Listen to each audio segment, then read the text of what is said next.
একজন যুবক ছিল, নাম তার রায়হান।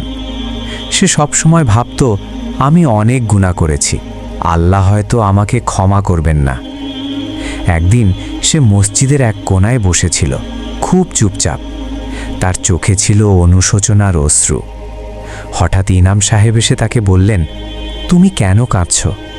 রায়হান বলল, আমি অনেক ভুল করেছি, এখন আর আল্লাহর কাছে যাওয়ার মুখ নেই।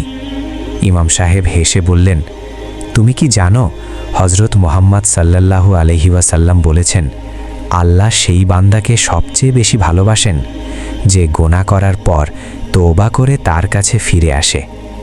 এই কথা শুনে রায়হানের চোখ ভিজে গেল।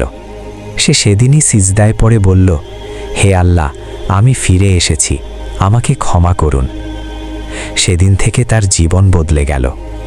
মনে রাখবেন, আপনি যত দূরেই চলে যান না কেন, আল্লাহর রহমত তার থেকেও কাছে। শুধু একবার সত্যি করে ফিরে আসুন। এমন ইসলামিক মোটিভেশনাল গল্প আরও পেতে চ্যানেলটি সাবস্ক্রাইব করে পাশে থাকুন।